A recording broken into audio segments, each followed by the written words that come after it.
Welcome to the Judgment Free Zone. You've downloaded the Alcohol Free Marriage Podcast, episode 45 from March 13th, 2023. Now adjust the volume control so that the sound can be heard in all parts of the room.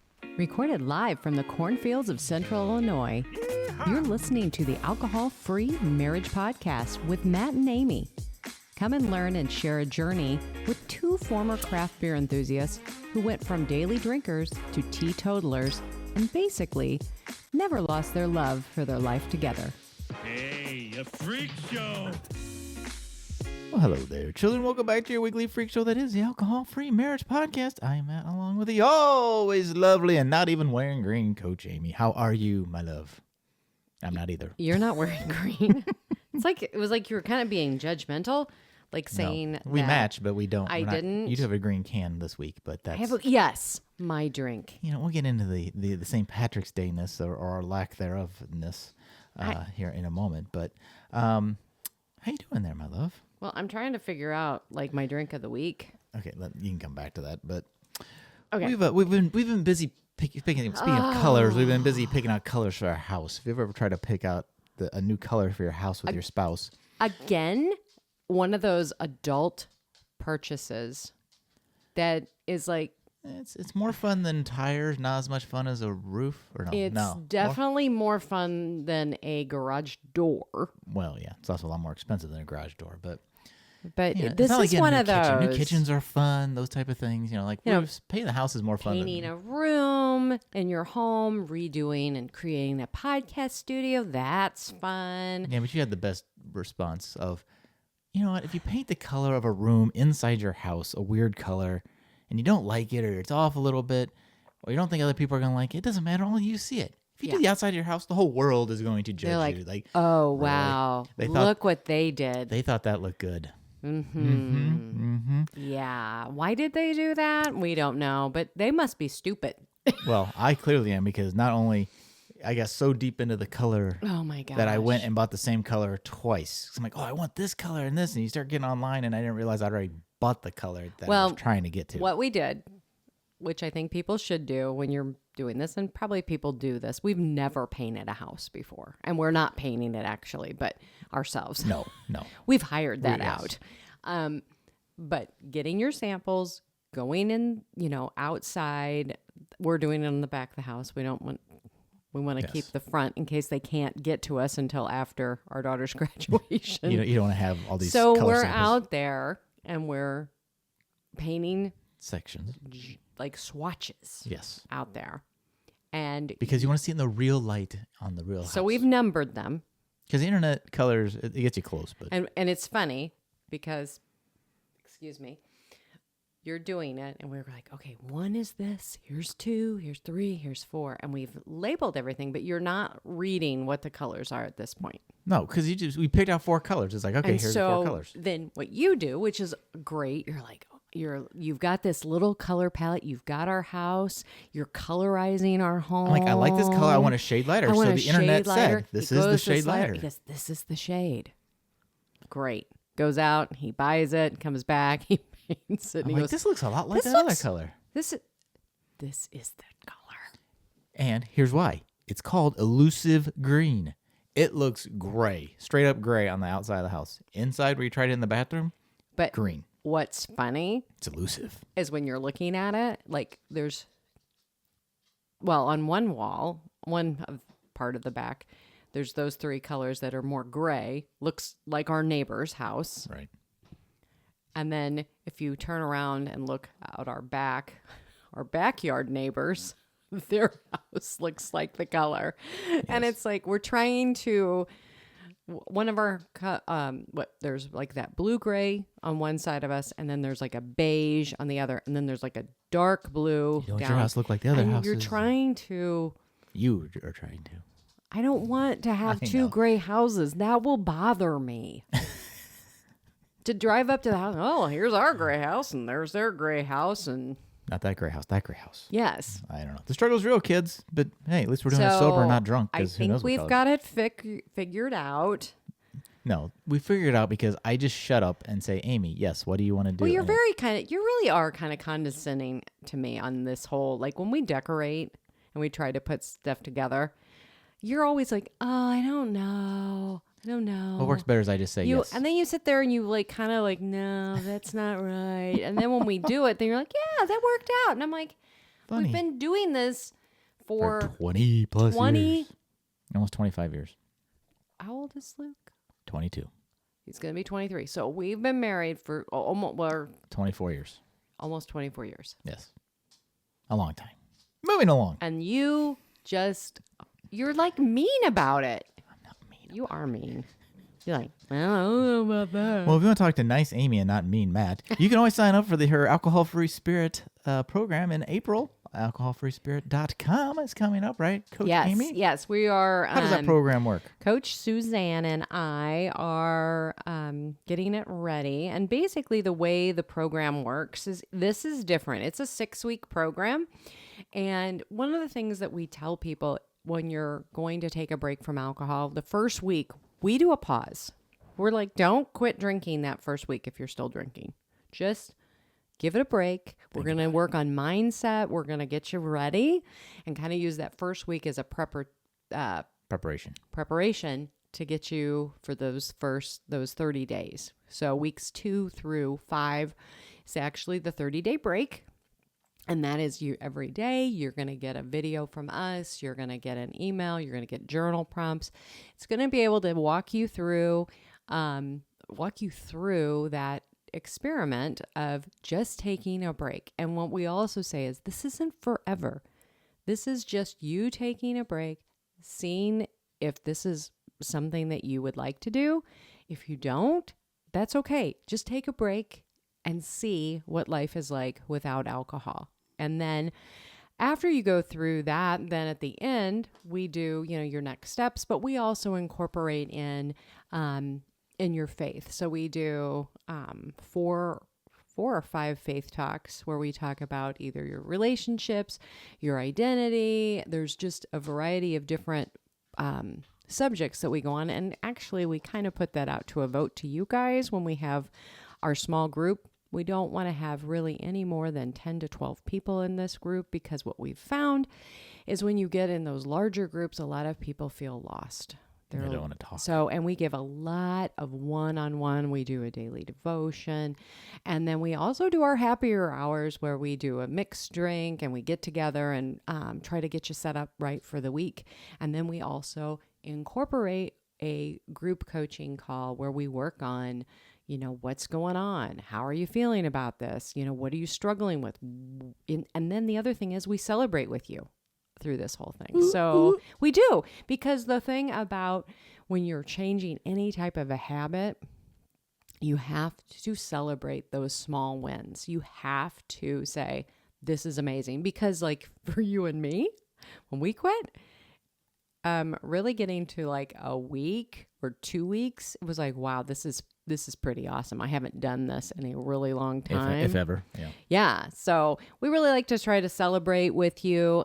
It is a lot of fun, and just learning about alcohol, learning about all the behaviors, all those societal beliefs that we all have around alcohol. And really we go through them and deconstruct them with you. So, Sounds So awesome. please join us. It's a lot of fun. It's a good time to do it after St. Patrick's Day. And a lot of people started their New Year's resolutions and maybe fell off the tracks a little bit. This is a chance to get back on those tracks. If you sign up by April 1st, you get $100 off the program. And you just need to go to joyontheotherside.com, and that will take you directly to it. To the program. There you go. Or you can go to the alcoholfreespirit.com too. This podcast brought to you by Coach Amy. Thank you. Thank you. Thank you. So it's back to St. Patrick's Day. We did. We'll be brief because we have to get to our interview with Scott. But St. Patrick's Day is coming up. Yes. Big drinking day. And I'm like, well, why do people drink? And according to the internet search I did, which was not exhaustive at all, it's because the celebration falls in the middle of Lent, the 40-day period when Christians focus on charity, fasting, and prayer. Lent restrictions are suspended for St. Patrick's Day. I don't know why. So people have historically eaten and drank to their heart's content to celebrate the holiday. But, as Coach Amy found, the Sober St. Patrick's Day Foundation mission statement is to reclaim the true spirit of St. Patrick's Day by changing the perception and experience from an occasion to binge drink and other misuses of alcohol to a celebration of richness of Irish culture and the legacy of St. Patrick. Yeah. Actually, in there, the alcohol industry again Well, went in right. and they hijacked Right. the holiday and said, let's do this, because it is actually, I think, the fourth most celebrated alcohol use induced celebration in the world. I've never heard in all my years that it's a suspension of Lent rules for that day.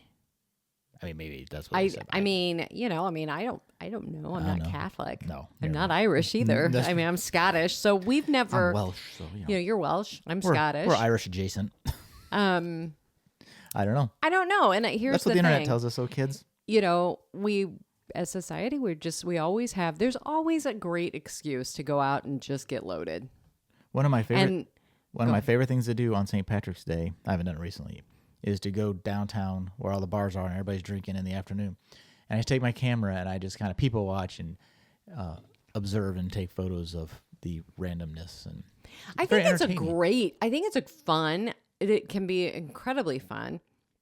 I have no desire to holiday. drink green beer. But we've never been, I mean, I think I've gone out like yeah. maybe a couple of You times. just like the corned beef. I love the corned beef and cabbage. That's That's all I different. want to do. I Yeah. want to go to Killarney's Irish Pub here. They have the best corned beef and cabbage every year.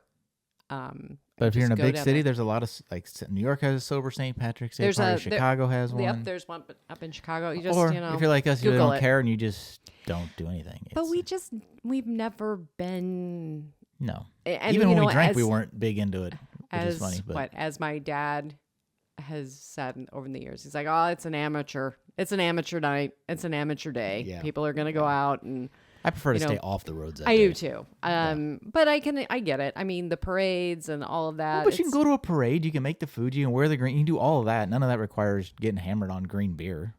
I don't even know if I have. The most sad thing is the green beer like 3 days later because they still have a tap full of it, which is hilarious. and it's But usually, it doesn't. I mean, as I recall, it did not. It was cheap. it's always the cheap beer. It's the cheap beer. But we're going to be getting. Oh, can I Wait, say? yeah. Have you gotten to that point? What? From Go Brewing? mm-hmm. No, it's out on their website. We just haven't received ours yet. Oh, but when is that? They're black and tan. Yeah, they've just soon. created that. So hopefully we'll have it in A time. black and tan that both are NA. Yeah. Yes, I was. So, I was hoping to we're- have it for this week's episode, but maybe next week's episode. Yeah, so that'll be Yes. that'll be we cool. may have it for St. Go Patrick's out to Day. Go Brewing. There You you are go. brand Ambassador.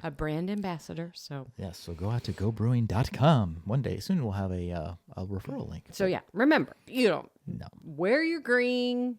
There What you was go. the whole thing when we were kids? Pinch somebody if they weren't wearing green. I get. I don't know if that's still a thing or not. Don't Maybe. touch somebody. Don't touch them. Now, and probably these days you probably aren't allowed to do that. So, Yeah. So, anyways, we but drinks Yeah. of the week. Amy, Might be. Your can is green. What are you drinking there? my drink is called AVEC.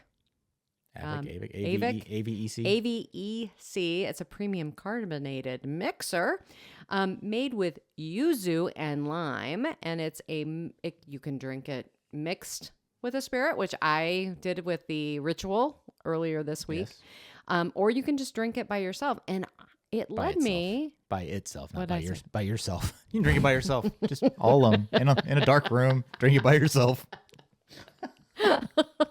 Drink it by itself. It's very good. I love it drinking it all alone.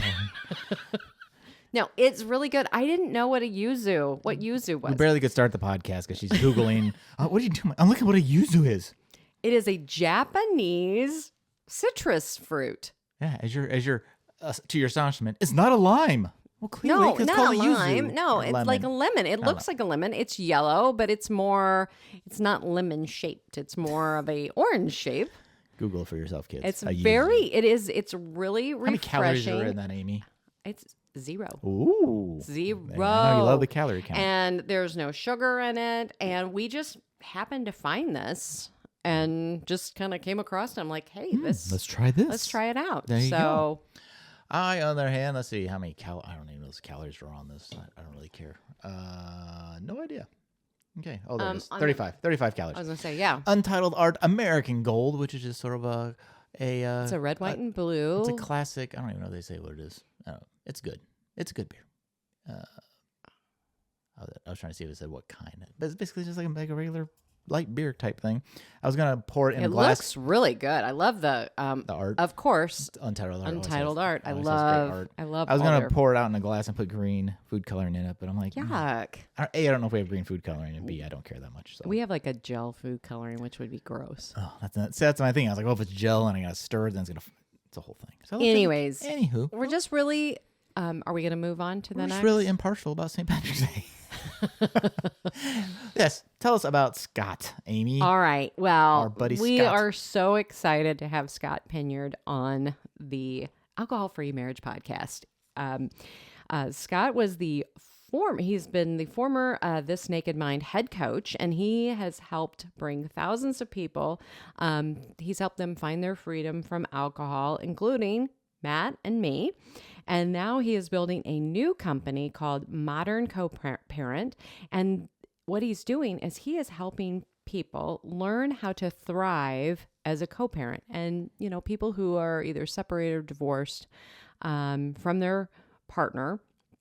And it's just such a great interview that we're bringing. So, and Scott, he lives in Portland, Maine. He has a wife and he has 3 kids, and we really hope that you will enjoy this interview. Well, welcome everybody. I just wanted to welcome a friend of ours. It's Scott Pinyard, and he is with Modern Coparent, but he is also was somebody instrumental in my drinking, my drinking story, freedom story, and as well as Matt's. And so welcome, Scott, to the show. Thank you so much for being here. I am really excited to be here and looking at your snazzy studio. We were saying before we got recording how jealous I am of this setup. It's amazing. Thank you. Well, I want to just first start with, I met you through This Naked Mind, and I want to ask you, you were part of the group that got on live during the pandemic, during the lockdown, weren't you? Yeah. Coaches. Yes. Okay. I just wanted to verify that, because my journey started as we were going into the pandemic, and I went through a program called Sober Sis, but then I was immediately found out about This Naked Mind, started to read the book, and started to follow This Naked Mind through that lockdown. And you were one of the coaches who got on every day. There were several of you, and I can just remember going, I want to do what they're doing. They're helping people. They're doing this. Yeah. And I had no idea that at that time that this was going to happen, that I'd become a coach and everything. But it was just such a joy to be able to get on every single day and to see a face encouraging me along the way. And so I just wanted to say thank you for that, because you really were a part of that beginning for me. Well, thank you. I mean, it was a group effort. It was a free program. So at the time I worked for This Naked Mind, and we offered, it was just free. It was just an open, which, by the way, like thinking back on it now, like that's a crazy thing to do. Like just post a free Zoom link and be like, join us. But it was so great. I mean, it was so amazing, and just people, especially the beginning of lockdown, and the world's ending, like we don't know what's going on, to have a place for us to talk and to coach around, where people were feeling stuck. I mean, it was an awesome experience. Yeah, it was so great. And now I'm going to turn the fanboying over to Matt. Well, so Amy took advantage. Well, I knew she was in these different programs like Sober Sis, and Annie owns This Naked Mind. So a lot of female-led programs are out there. You're aware of that, Scott. And so in her she didn't push the quit drinking on me, but she was sharing content. So she accidentally had her audio playing when it was one of your coaching times. Yeah. I'm like, there's I literally said, I'm like, there's guys in there too? She's like, yeah, Scott's one of the coaches. I'm like, oh. And so really that's what brought me into that program, and my journey was knowing like there was a voice that I could identify more with. Like there was, a male coach. I'm like, okay, well then, I had a little more camaraderie, I guess. Right. And so that's what led me down that road. And, so now here we are 2+ years later. And So Yeah. thank Thank you. you. Yeah. Yeah, no, I am so driven. I know we're going to get into my story in a second, but like I am so driven because of the pain that I felt to help other people get out of it. Yeah. And that was true with alcohol. It's true with co-parenting as well. And, you know, it's interesting because the process for men and women is the same, but the things we might talk about along the way, excuse me, or how we might feel, you know, that sort of camaraderie makes a big difference. And that was one of the reasons in that connection program we had a lot of different coaches going, like it wasn't the same people all the time, because you know, you need to hear these messages from different viewpoints, different voices, different, you know, amounts of swearing, whatever it is, like whatever connects with Exactly. you connects, right? Absolutely. So thank you for letting us, do that, Scott. And I just want to let everybody know, I know a lot of your story, but I thought it would be a great place to just first tell everybody where you're at, if you're married, what you could do for fun. We know that you like to grow a beard and you wear fun glasses. But All true. if you can, just, tell us a little bit about that, and then we'll get into your story. Totally. Yeah. So I live in Portland, Maine. I'm at my office right now, which is, for those of you who know Portland, I'm right in the old port. So I am like literally surrounded by bars and restaurants. I love being here in Portland. It's really fantastic. It's been a journey to get to the point of loving it. But I am currently married. I have 3 kids. I have a 12-year-old, an 8-year-old, and an 18-month-old. And yeah, I mean, life is awesome. I mean, it's, as we're recording this, like it's the day after a snowstorm. So we just got a foot of snow. So I'm kind of digging out from that. But other than the snow, it's really fantastic. Oh, good. And so, what do you like to do for fun? I know I've heard different things. I know that, you like to do, is it bouldering? And I know that you are with your kids, and there's just Mhm. a lot of different things that you can do about Shovel snow. nature Shovel out snow. there. Yeah. Well, I have to confess, I do not boulder. I do not rock climb at all. Both my kids do, though. So we go to this rock climbing Okay. place. I do a bunch of different things for fun. So I really I do something called rucking, which is That's it. where you strap a bunch of heavy weights on your back and walk around till your feet hurt. Like that's really fun. There's events you can do, but I also just do it for fun. I grab my dog and go, and I'll go anywhere from, like a short one is like 2 miles up to like 15 miles at a time. And it's just like a fantastic thing to do. I also, I have a lot of other hobbies. I used to talk about this a lot during the connection, actually. I knit. I took up knitting after I quit drinking. So I do that. I also recently, like in the last year, have started to play the banjo, which is awesome. Music for me was something that was a big part of my life before my drinking really picked up. And then once it did, it just kind of stopped. It just kind of fell away. So over the last 6 years since I quit drinking, I've been kind of bringing more and more of those hobbies back online. And then, yes, of course, spending time with the kids, going to soccer games, going to baseball games, all that good stuff. Awesome. So let's just jump in. Why don't you share with our audience a little bit about your addiction story and how you found freedom? Sure. So I'm a little unique in the sense that I didn't start drinking until college.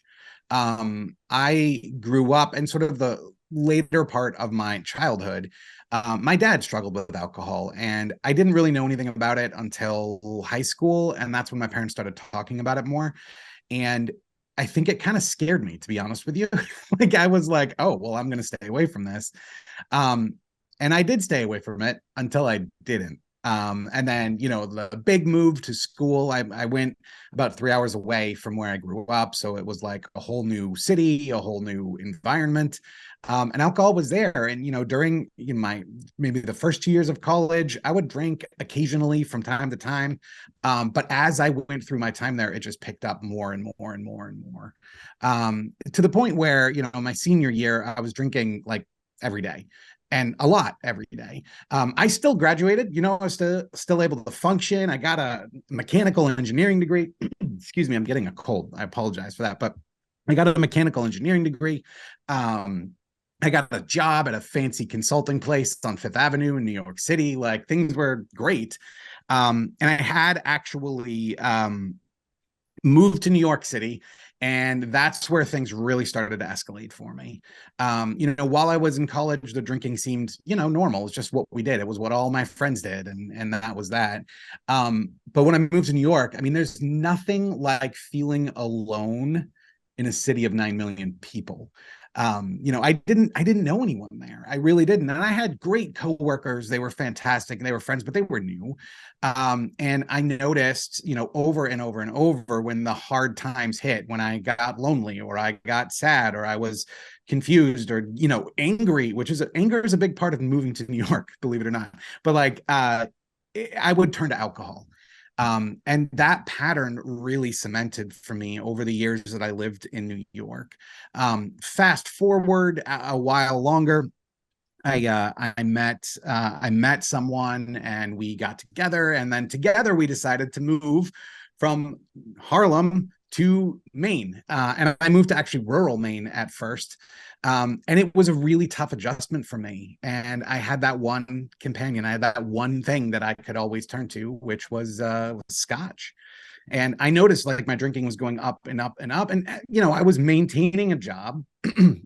It wasn't, I didn't have anything like a DUI or anything else, but it was really around that time that I first moved up to Maine where I started to think, maybe this isn't a good idea. Like maybe I need to do something about it. And I would have these, I'd have these moments where I'd think of it. And maybe at that point, maybe I'd get one day without drinking, maybe 2 days without drinking. But it never lasted very long. Well, fast forward a few more years, and I had my first kid. I had a girl. And not long after that, my marriage really started to suffer. And between the stress, and it is stressful to have a baby. So between the stress of the baby and the stress of the marriage starting to crack, I turned to alcohol even more. So now I'm finding myself at this place where I'm drinking every day, and I'm drinking a lot, to the point of like, you can't communicate with me, right? Like it was getting really bad. And I went through that divorce process, moved out of the house. I mean, it was a difficult, heartbreaking time, moving away from my kid, getting used to 50-50 custody, all of that. And again, alcohol was there for me like the whole time. And it was the thing that I turned to. It was the thing that I turned to deal with the pain.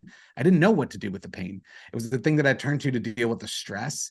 I traveled a lot for work at the same time. So I was constantly in new cities, going out with other people. I mean, I was right around 30 years old at this time. So we were relatively young. I mean, I say that's young now, but like we were relatively young, and we were out, and we were, it was an alcohol fueled lifestyle. Well, after that, I met someone else. I got married again. I had another kid. And then I really started to feel the impact of alcohol on my life. I knew that I wasn't being the dad I could be or the husband I could be. And I got into this sort of personal development kick. And looking back on it now, it's really obvious to me what I was doing. But at the time, I was like, hey, I want things to be better. My financial situation was not great. Divorce is expensive. There were all of these things in my life I wanted to improve. And looking back now, I can see that I knew deep down that the thing that was holding me back above everything else was alcohol. But at the time, I basically wanted to do everything else I could think of before trying to change that. And so I spent a few years doing it, and it was really great. I was part of online personal development groups, and I was engaging with people all over the world. We were doing these Zoom calls. It was really fantastic. But I started knocking down these different goals, and then there was just one there. And it got to a point where I'm like, now's the time. And so that started me on a whole journey. And I tried all different types of things. I tried AA and smart recovery. I tried, moderation management. I tried making my own plans. I tried using guilt and shame. I tried beating myself up. I mean, I tried all the stuff we all try. Right. Yeah. None of it worked. And I kept finding myself going back to that like sort of baseline of drinking. And a lot of times I would start drinking more after I try to quit. And it got pretty intense. I mean, I really started to feel stuck. And I was getting pretty close to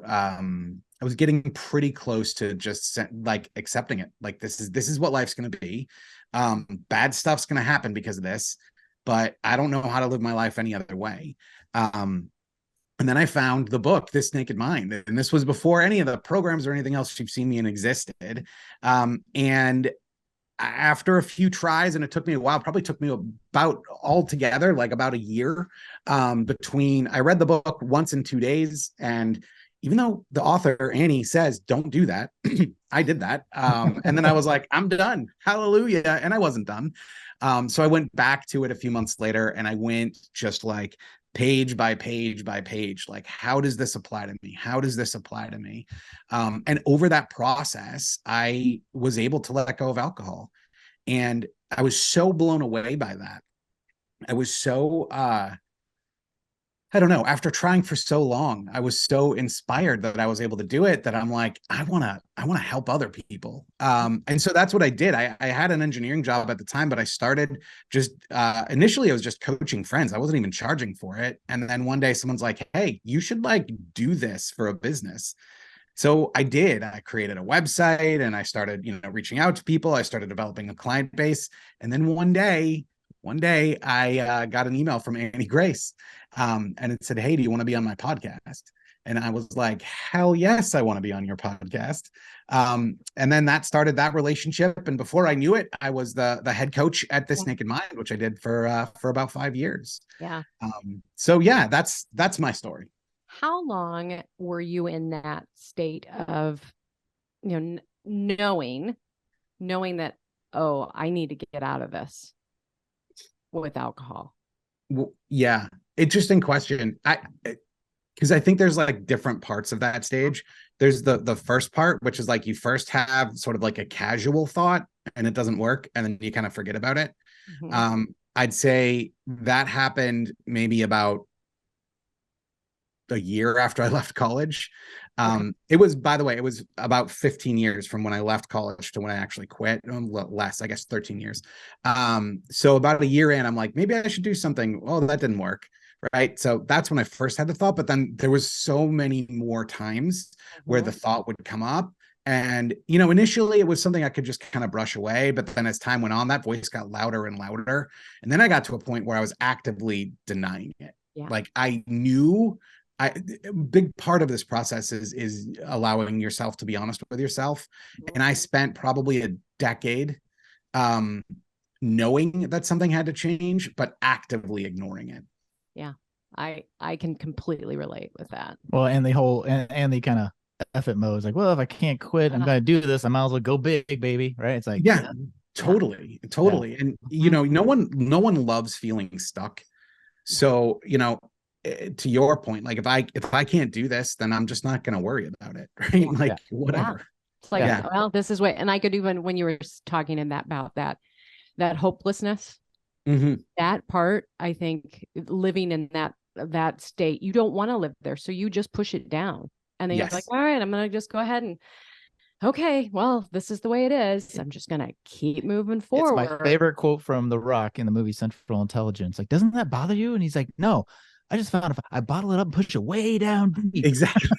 Yes. Is that unhealthy? No. It's not You're fine. Yeah, it's fine. I just ignore it. It'll go away. I mean, it's what we do. And then, the thing about this though, is that like drinking goes in one direction. So like, it wasn't like I had this thought and pushed it down and then I kept drinking the same amount. Right. I was drinking more and more and more. And so what that does is it forces that thought back to the front of your head. And then it takes even more force to cram it down. Yeah. Oh, yeah. And when you were going through this with your second wife, did she bring this up, your drinking up to you, or was she a drinker with you? Were you like drinking buddies? So both of my wives have brought this up to me. And my current wife, my second wife, she was nice about it. But she could absolutely see where things were going. Like she saw the path we were on, like nothing was hidden. She was a drinker too. And so actually it turned out like when she started dating me, I drank way more than she did. So she just started drinking more with me, but then it just dropped off for her over time. It just never did for me. And so, yeah, the conversation came up a few times, and, I had Well, I wish I could say I was always proud of my reaction to it. I am not, sometimes the reaction was pretty intense, and particularly if it came up when I was already thinking about it, when I was already feeling stuck, like there was no way out. It didn't really matter how tenderly she brought it up. Like I would react probably not in the best way.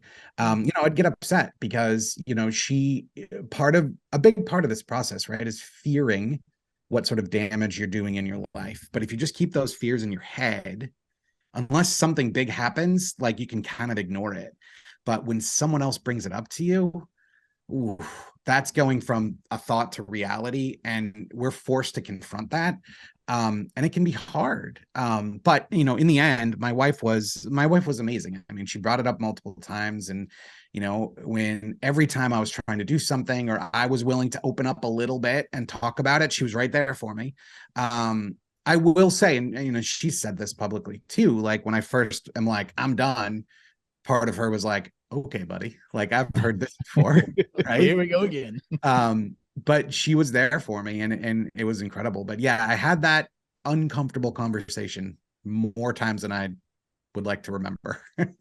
Yeah. And I want to say then with this, you go through this transformation, and you've been working on this, but you have this relationship with your ex. Mm-hmm. And as you're going through your own self-discovery, did you start to think about this idea of, modern co-parent? How did that come about, with this relationship that ended because of Mm-hmm. alcohol and other things? And I've been divorced, so I know Yeah. all these variables in there, but you have this child that you both love. And then how do you get to this point where you want to co-parent out of love? And Yeah. how do you do that? So for me, my alcohol story happened first. And so, that was that was the big thing, right? That was the elephant in the room. That was the thing I needed to deal with. But what I started to realize is that some of the stuff that I'd learned from all of these various sources that I was pulling on to try to quit drinking, that was applicable to way more than just alcohol. And so, for the first, I've been divorced now for 12 years. I would say for the first 5 of those years, it was awful. Like, I'm not gonna lie. I mean, if you just look at what it is, right? So like there's two people who were together at some point, had a connection, that connection broke. But then those two people are forced to coordinate like every week and all the time. And like it for me, my process of getting divorced was pushing them away, which makes sense. The problem is I wanted to push much farther than they could actually go because we had this kid. And so for the first 5 years or so, I mean, it was just like, well, first of all, it was a reason to drink for sure. Like it was something that would pop into my head and I would get so upset. And secondly, I just kind of dealt with it. And I just kind of thought like, well, this is what I'm stuck with. And it was a lot like how I was starting to feel about alcohol. Like, I guess it's just how it is, I mean, our daughter was 2 when we got divorced. So, I had a lot of thoughts of like, well, this is the next 16 years, right? This is what I'm going to be doing. And at first, what I tried to do was just deal with it, right? Just accept it. Just, all right, you're going to get mad. Yep, that's just how they are, that sort of stuff. That wasn't cutting it for me. Like I still had like, I started to notice that my co-parent took up more and more of my brain space. And after I quit drinking, I started to realize, wait, like maybe there's something I learned on this alcohol journey that I can apply to this co-parenting journey. And I started doing the work. I did a crazy thing. I still, to this day, thinking back on this, I don't know what I was thinking, but I was at a point where my phone, like I'd get a text from my co-parent and I wouldn't have to see the message, but I would go from 0 to pissed, like in a minute. no time. All I had to do was see their name. That was it. And one day I'm like, this this is not how I want to live. Like, this sucks. And by the way, like, the day that I got this message and had this thought, the message was, our daughter, her name's Jane, our daughter left her boots at your house. Can I come pick them up? Like, that is not something that is like anger. Yeah. So it suddenly hit me like, wait, I'm not viewing my co-parent as, honestly, like a partner in anything. I'm viewing them as the enemy.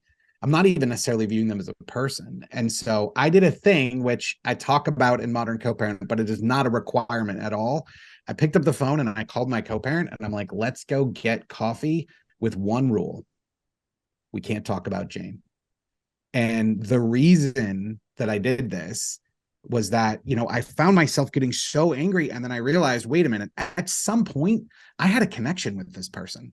I left a career in New York City and moved here to Maine for some reason. Like, we had some semblance of like, relationship. And so my thought was, hey, let's just be friends. Let's try to be friends. That was not something I actually did. And we started doing that. And, it was good. It was good. Like, I made progress, but that didn't do it. Like, that didn't get me quite to where I wanted to go. Certainly it like made me feel less defensive. So I started to realize that the problem was actually the way that I thought about them, the way I thought about our daughter, the way I thought about the new family, the way I thought about myself. And so I was like, there's a lot of work to do here. And so what I started doing was just paying attention to how I was feeling, paying attention to what I was thinking. And then slowly, over a period of probably another 4 or 5 years, start shifting those stories. And fast forward to now, we're buds. I mean, my co-parent and their partner, they come over for dinner regularly. We have fun, we laugh together. I look forward to hanging out with them. Actually, they're involved with me in developing Modern Co-Parent. Like, and by the way, if you want a fun exercise, start a company with your current wife and your ex-wife. It's really fun. It actually is fun for me. But like, that's how that story evolved. That is so incredible. I mean, being able, just that first part where you said you picked up the phone, and as somebody who has been divorced and going and now, and I will say this is my ex has now passed away, and it was because of alcohol. Having that opportunity to be able to just heal that and just say, hey, you know what? We have something. I mean, we've created this amazing child. We need to I'm putting words in your mouth, but we got to get over ourselves and we got to move forward with our life. Yeah. I don't know. I mean, I was lucky enough in that, my co-parent is someone that was open to that. Yeah. And it's funny. That's why I said when I was talking about it, that like, that is not a part of my modern co-parent process, because at the end of the day, what shifted was me. Yeah. And, a lot of what I talk about in Modern Co-Parent, and when I talk to parents, so like, when I was working at This Naked Mind and also coaching alcohol on my own, there's a big overlap, right, between, alcohol use disorder and divorce. And I saw so much pain from people, right? Pain and anger and frustration that I recognized right away. And so I coached a lot of people around this, for years. And at the end of the day, what any of us are looking for in co-parenting is peace inside of ourselves. And that is the driving force of Modern Co-Parent. Like, people will ask me like, oh, do I have to get my ex to sign up? No, you do not. Like, that is not, as a matter of fact, I would prefer it if you weren't in the same class, especially if you don't get along. And the reason for that is that when one person takes it on themselves to shift, like for me picking up that phone, but also all the other work I did, when I start developing peace inside of myself, that totally changes the interaction with your co-parents. When I'm not sitting, waiting in some supermarket parking lot for a handoff and they're late, and I'm not in my head going, again, are you freaking kidding me? Like, this is every time, blah, blah, blah, blah, blah, blah, blah, right? If instead I'm like, there must have been traffic. And then the co-parent shows up with my daughter. Not only am I in a much better headspace from my daughter, but that energy, that interaction between me and my co-parent is totally different. And so it only takes one of you or us, whoever, to make that shift. And so that's really the drive with modern co-parent, is someone recognizing, wait a minute, I'm in a lot of pain. And, it's the thing that I say over and over, but like, peace is possible. And it's really only takes one person to do it. It's a little bit like the book Fireproof, which is more focused on marriage specific, but the idea of like, work on yourself. And you being a better person, you working with the other person makes the other person more open to work with you. It becomes cyclical, right? And somebody has to start that ball rolling. Yeah. And I think that's exactly what you're saying. Like, if I show up and you're mad at me because of this, well, then my initial reaction is going to be not smile and be happy about it, right? So, correct. And the snowball goes the other direction, right? Yeah. So how much, Scott, I'm curious, is there overlap when you're talking or coaching people about co-parenting? Does alcohol or some substance come into the mix, right? Like, well, maybe if you weren't drinking a fifth of vodka every night, that would help some of your problems, right? Like, how does that, because obviously it's got to play into it some, right? Like, if I'm drunk every night, and I was in that space, right? So if I'm doing that every night, I'm not helping my scenario, and I'm not going to react well to my co-parent attitude, right? How much do you get into that in the conversation? So it's really different depending on, there's a lot of different sort of angles to that. So one is depending the amount that you're drinking, right? So if you're at a place where I was at, like, a modern co-parent for me would have been really tough. It would have been tough. I still think there's a ton of benefit in it. And as a matter of fact, I've had people ask me, well, like, which one should I do first? And my answer is always whichever one causes you the most pain. I mean, it's really simple. Right. We want to get the thing out of the way that is the most intense. And I still take on one-on-one alcohol clients, at least for now. And then, of course, there's This Naked Mind, and there's all of the amazing coaches that are out there. So there's no shortage of support for that. But when someone asks me that question, that's what I'll say. Which one hurts more? And honestly, even doing this work, if you are still drinking, there's no requirement to be alcohol free or anything like that in my programs. But that, just doing this work for a lot of people and shifting their thoughts around their co-parent can actually lower stress levels, lower that anxiety. And then they find it a lot easier to actually quit drinking. So it's really, it's highly independent. And I know for me, like, if I had, I believe, I mean, I don't know because I didn't do it this way, but if I could have had something like this to help me with my co-parent relationship, my stress levels would have been way lower, and it would have been a lot easier for me to learn how to acclimate to alcohol-free life if I wasn't getting that text message that, made me mad every other day. Yeah. No, I get it. Yeah. It's very tied together. And it does tie into, as well as, like, when a lot of the advice given to us when we quit drinking is don't try to change the other person. I mean, like, that was one of the things I remember reading in Annie's book, saying, okay, you're not going to change him. Just play Scott in the background. It'll be okay. You're not going to be able to do this. Yeah. And being able, and also looking at, like, I truly would do this, look at Matt and go, okay, he's where I was. I can't change that, but I can work on me, and I can put out love and give him suggestions when he says he's interested, always saying, hey, what about this? I just want to share this with you. Are you willing? Do you want to hear this? If you're not, that's okay.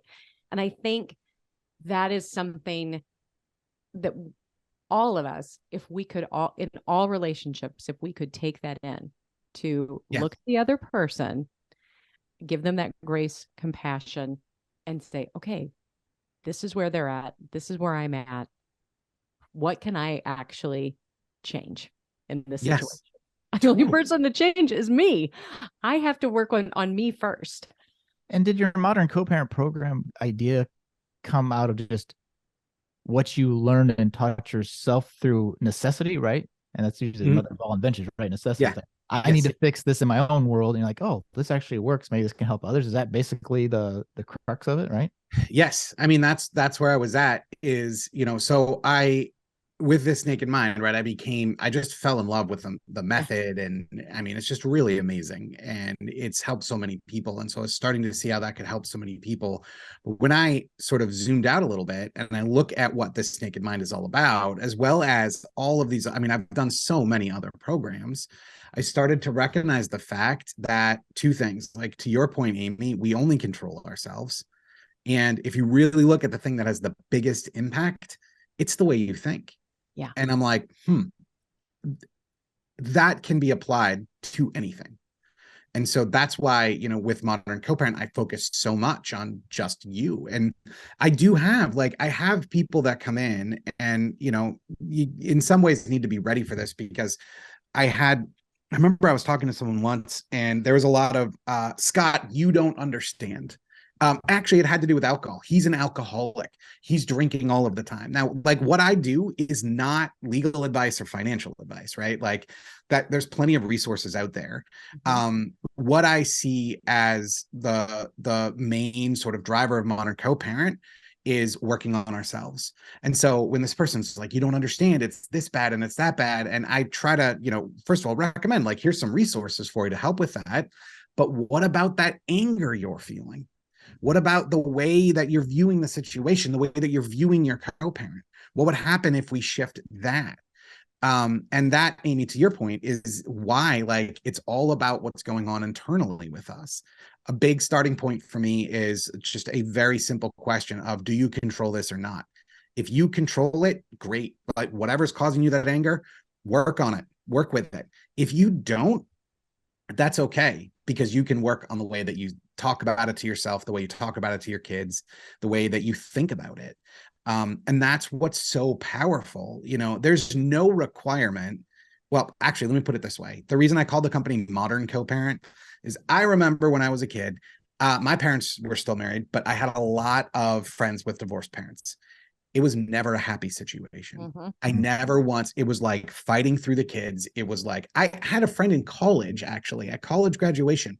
Her parents could not be in the same room of hundreds of other people 12 years after they got divorced.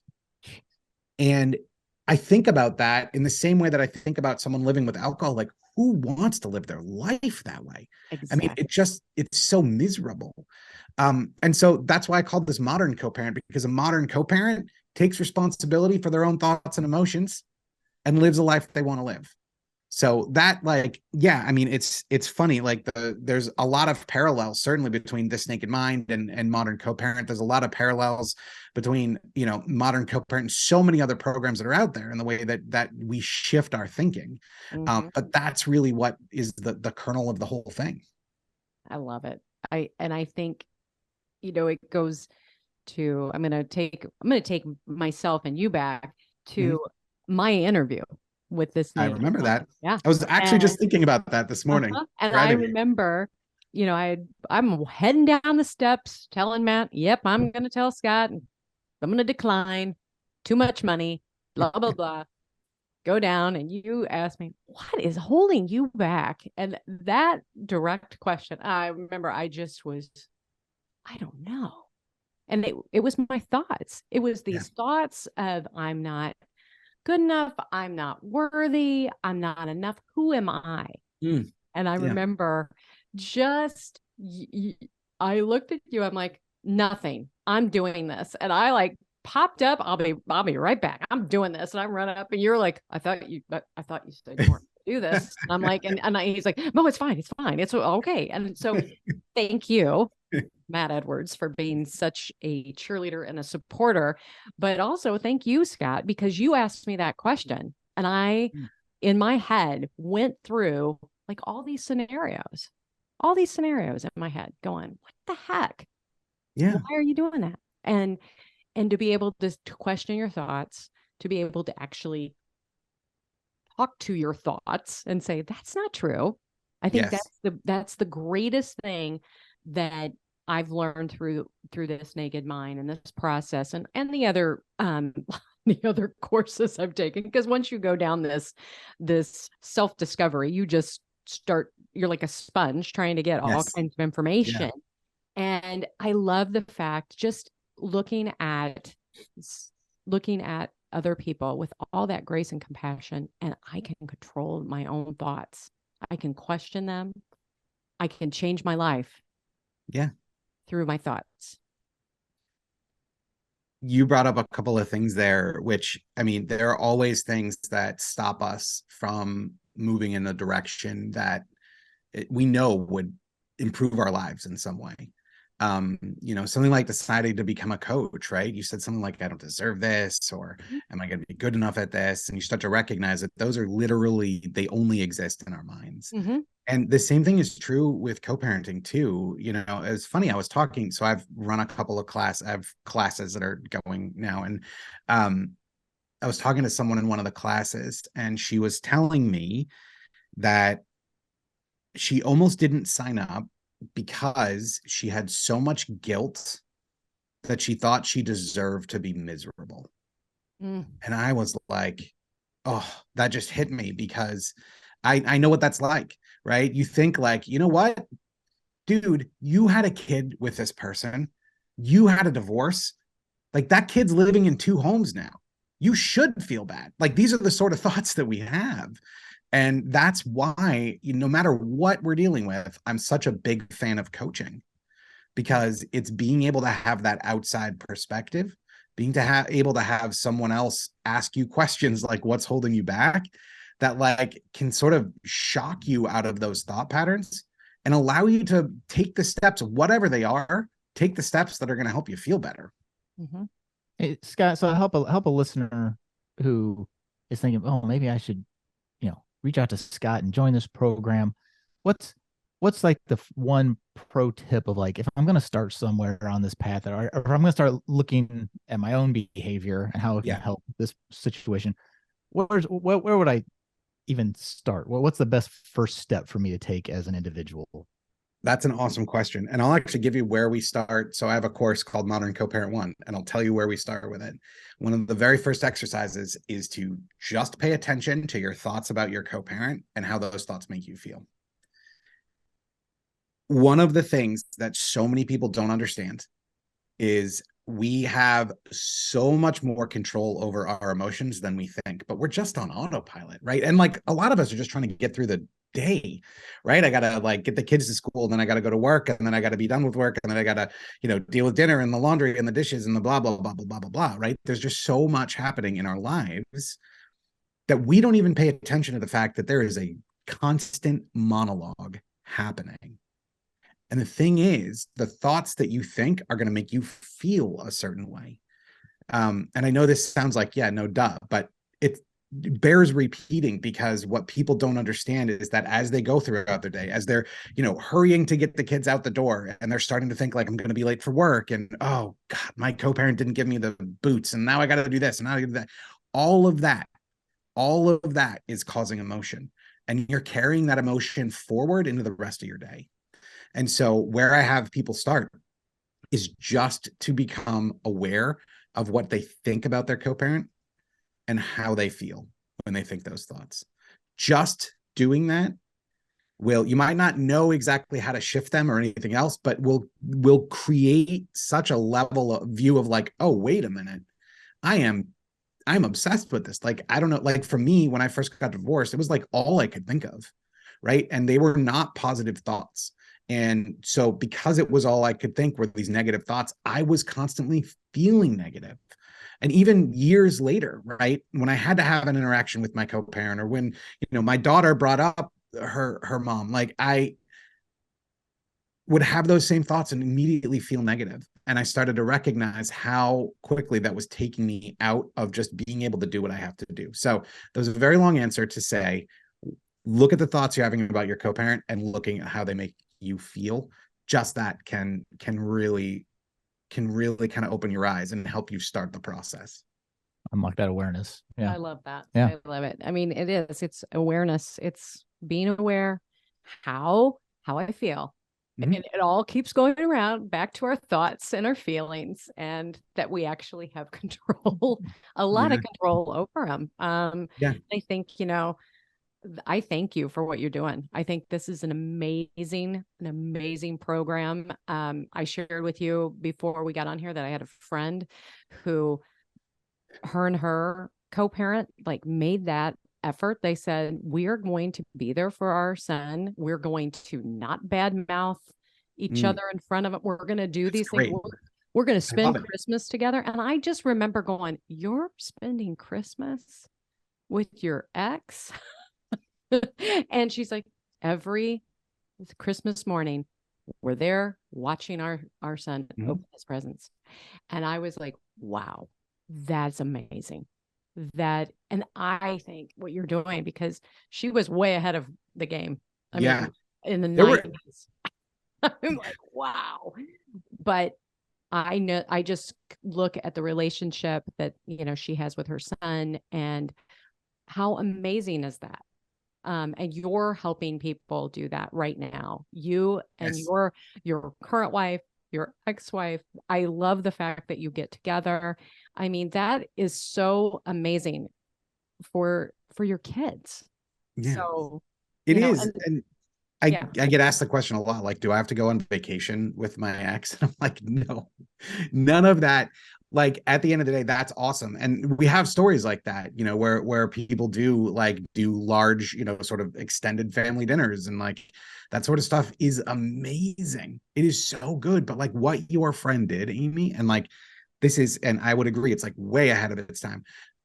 Being able to recognize that the pattern that you were in wasn't helping. And even if just your friend, even if their ex didn't want any part of it, even if they were able to shift their thinking, it is such a gift to kids. And so there isn't, one of the other things I like to say is there isn't like one way to co-parent.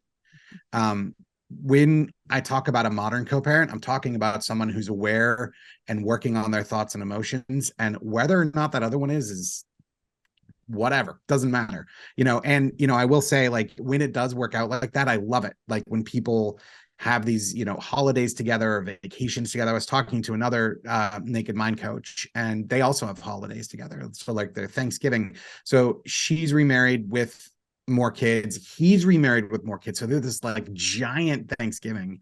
And it was all from doing that work, and moving on. So it's really fantastic. I love it. That's awesome. I love it. Ask my question. Go ahead. All right, Scott. You listen to our podcast once, drink of the week. We always ask our guests, what is your favorite AF, alcohol free, for those who don't know the lingo, I guess, AF drink when you're hanging out doing co-parent? Man, I don't know. So I have two big favorites. So for a little explainer, for the longest time after I quit drinking, I didn't like NA beer, and I didn't NA wine. Like, I just didn't like it. It didn't make me feel good. It was kind of triggery. Anyway, it's been years. And recently I found two things. First of all, there is a Guinness Zero out there, which I found a couple of weeks ago. And I was like, oh man, like, it is cold. Like, this is perfect. So I'm going to give you two. So that's the first one. And then I've recently started experimenting with like alcohol-free spirits. And I found this thing called Tennyson Black Ginger. And I have that with I have a Soda Stream at home with soda water. And oh man, is it great. One of the most exciting things for me, when I first started trying this stuff, I'd try to find I want to find alcohol-free scotch or alcohol-free this. It never really worked. And so I kind of just gave up on the whole thing until a buddy of mine was telling me about, hey, don't do that. Just try to make other interesting things. And it opened up the whole world to me. Yep. So it's really those two, right? The Guinness Zero and Tennyson Black Ginger with soda water. Amazing.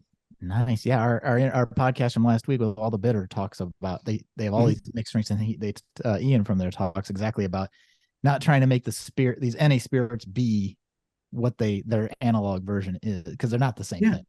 And not at all. Making something fresh and new out of it. And if you like the Guinness Zero, our partners at Go Brewing just are releasing a NA black and tan, so that they have the both Ooh. parts of the black and tan. Yeah. I just pre-ordered that Oh, myself. yeah. It's so- good stuff. Yeah, but that's awesome. I have to always try love to hear that. about new drinks and things I haven't heard of too. So Awesome. Well, how can everybody get, if they're interested in modern co-parenting, how can they get to you? So you can go to my website. It's modern-coparent.com. I'm also on Instagram at modern coparent. And please, I say this all the time, like, I love getting emails from people. So if you have a question or you want to say hi or anything, use the contact form on my site. It comes right to me. I absolutely love talking about this topic, and I love helping people shift their thinking to feel better. So if I can be of any help at all, don't hesitate to reach out, but it's modern-coparent.com.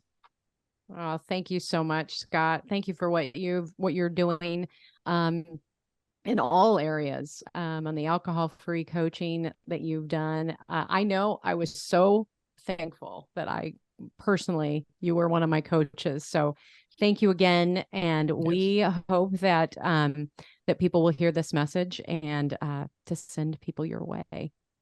Awesome. Well, thank you guys. It was really great to see both of you. well, thank you, Scott, for being on the Alcohol Free Marriage Podcast. Such an awesome interview. I love him to death. He's my favorite. I was fanboying. I was like, why would he want to be on our podcast? I know. He's like up here, and we're just us. But I love him to death. You know what?